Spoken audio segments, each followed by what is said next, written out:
guys, how's it going? It's Al. Week 3 on DraftKings right around the corner. We're going to talk about 5 top stacks that I think you need to win tournaments. See how I can be clickbaity in the opening as well as in the title of the video. We do this every single week. We're going to take a look at 5 stacks that I think are positive EV for this weekend, ways that you can attack games with high totals, teams that might be undervalued and just be popping in projections to allow you to wrap secondary stacks or individual values around them. A lot of different ways. We're going to build a pick'em card over on Underdog. Have you claimed your $100 free on Underdog yet using promo code ALSMIZZLE? I don't know if you have or not, but you probably should. Also, just a reminder that our cheat sheet in the Discord comes out every Friday afternoon. Al, when does the cheat sheet come out? That's what's going to be written in the replies down below. Friday afternoon. If you wanted to have access to the cheat sheet, go to smizzle.tv/join. That will make you a channel member here on the channel. It costs $5 a month. It's also a button right down there that you can click.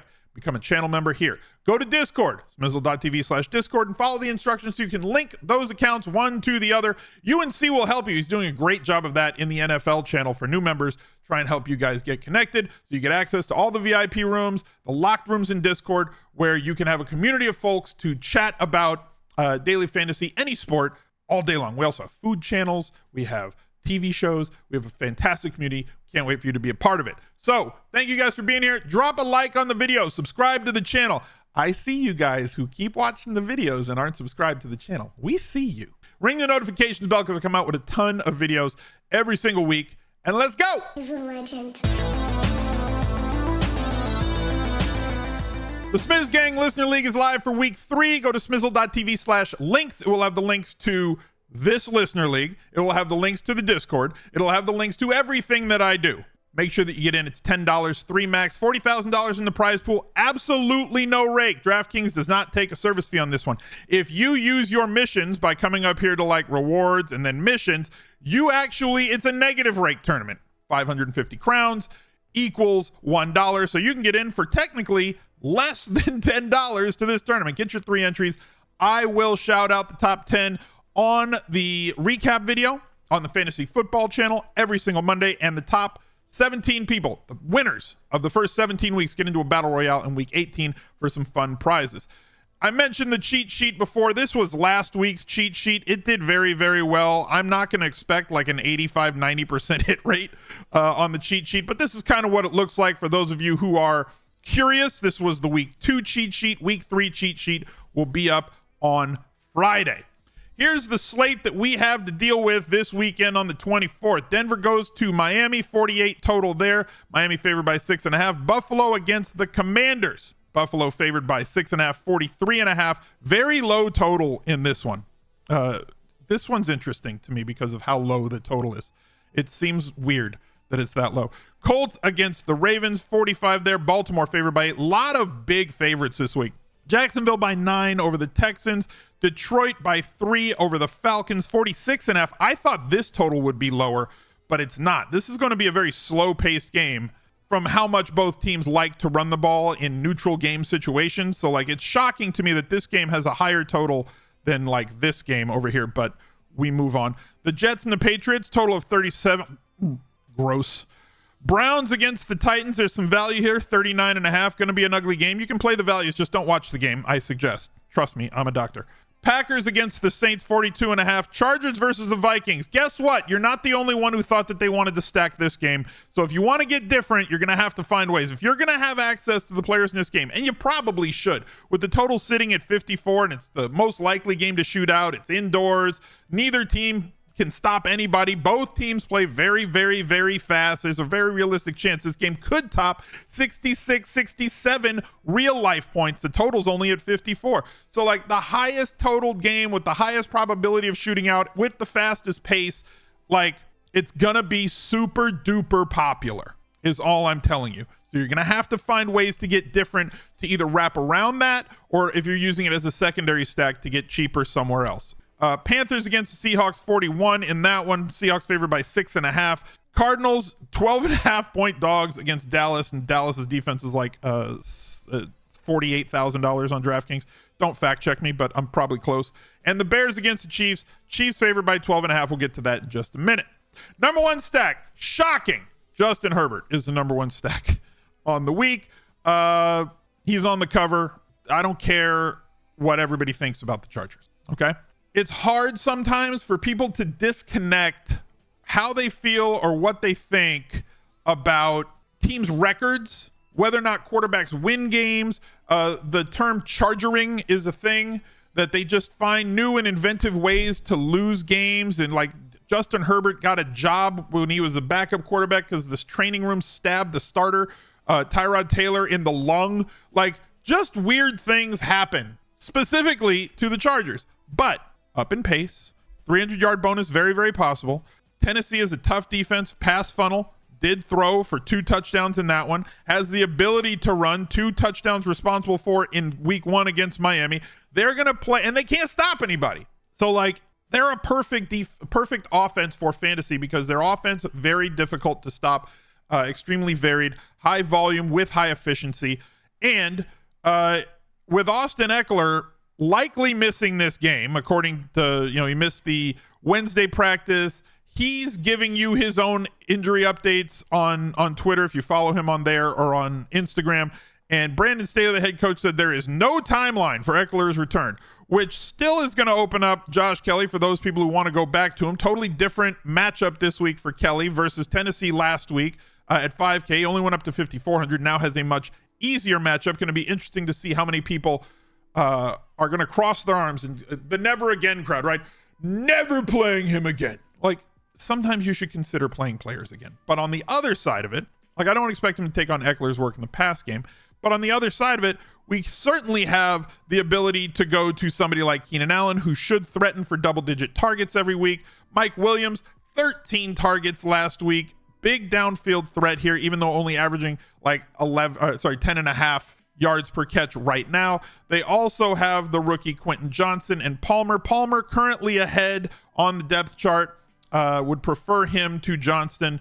They're just not using him all that much right now. And then at tight end, weird situation at tight end with Gerald Everett, who I apparently was wrong about him. I thought that he was going to thrive in this offensive system. He's looked good in the plays that he's on the field, but they almost treat him like this is a running back situation where they allow him to run around on the field between the 20s, and then they bring in Parham when they get inside the red and the gold zone. So I don't know what to do with these tight ends. Feels like a worse situation than Kincaid and Knox because I just don't know. There's not a lot of volume going to them, and it seems to be very up in the air and flippy. Number 2 stack, Kirk Cousins. Shocker again. They're a tremendous offense, right? Really good offense that now added Cam Akers. So maybe there's more depth. Anybody who was drafting Alexander Mattison is probably upset, flipping their desks at this point. 6 touchdowns through 2 weeks, 44 attempts in both games, high efficiency. But the best part about Kirk Cousins, there's only 4 dudes that catch passes. One is Justin Jefferson. I don't think there's any stopping. I really don't. I don't think there's any stopping this man. He's 9,300, totally fine with it. TJ Hawkinson, 17 targets through 2 weeks. His price is going to be restrictive, and I don't know what the percentage owned is going to be, but I feel like it could be lower than it should be, as everybody's going to find their ways to very simple stacks. So he may be an easy way to get contrarian, and we've seen him post game-winning days before on DraftKings. Addison, because of his price, is going to be popular, plus the fact that he scored 2 long touchdowns through 2 weeks. There's a lot of variance in Jordan Addison because the volume's not there to support it. I also think it's going to be extremely difficult to get to Hawkinson and Jefferson, but that may be the way to go. Addison, if you take away his long touchdowns in each of those games, this was a 13-point touchdown.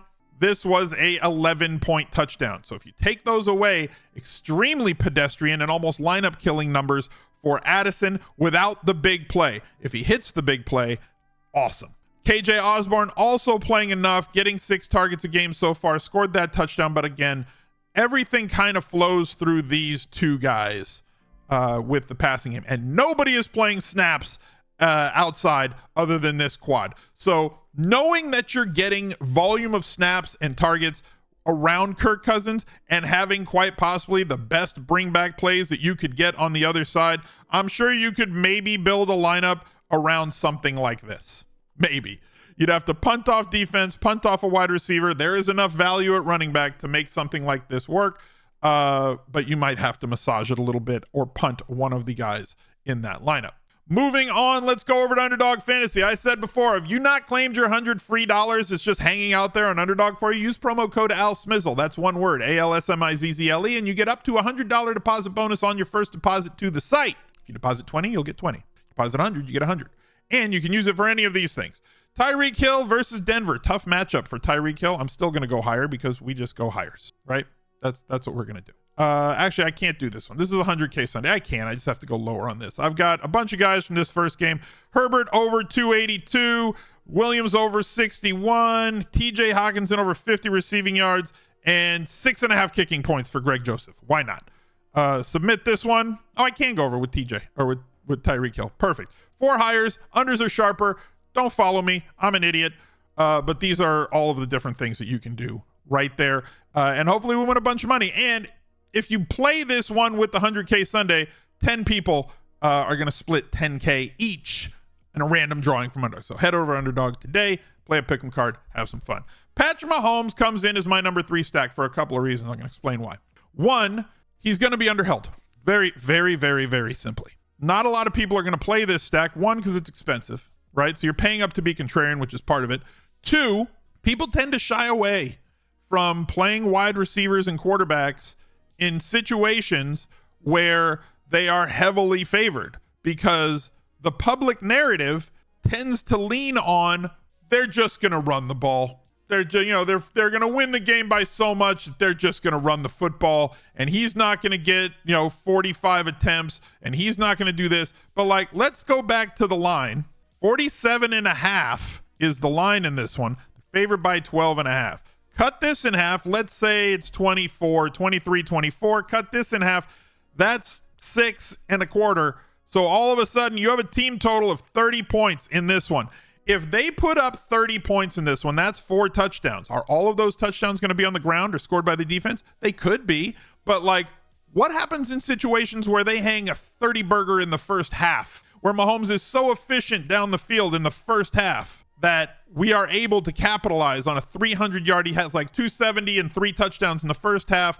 Maybe they get up 44-10 in the second half, and he doesn't finish the game and comes out in the middle of the fourth quarter. He still has 3 passing touchdowns minimum and likely 300-plus yards in that situation if he just abuses this team, which now opens up this stack right here, which nobody's going to have, right? Travis Kelce, any Patrick Mahomes stack, to me, has to include Travis Kelce. So I would probably build in a rule into the lineup builder that's going to say, look, if Mahomes, then include exactly 1 Travis Kelce, and then go with your dart throws, right? Go with your dart throws from Kadarius Toney to Sky Moore to Marquez Valdez-Scantling to Justin Watson. They're all random. None of them are going to consistently get 7-8 targets in a game. They're all going to get between 3 and 5, and your hope is that it's going to bring your stack together to have a value wide receiver that scores a 60-plus yard touchdown along with Patrick Mahomes. If you wanted to get skinny with Patrick Mahomes and Travis Kelce, I'm fine with that. It's not something that I typically do, and on Chicago you have some bring back plays as well because most people that play that game are going to target the running game. Anthony Richardson is up in the air, okay? So this is your if-then statement. If Anthony Richardson does not play because he is still in concussion protocol, then don't play him. And instead, you should probably target Gardner Minshew in your Colts stacks. I prefer it if it was Richardson, as he has the much higher ceiling possibility, but it's not as though Minshew is not a talented quarterback who has ability with his legs, not nearly as much as Richardson. He's going to rely on what he can do through the air.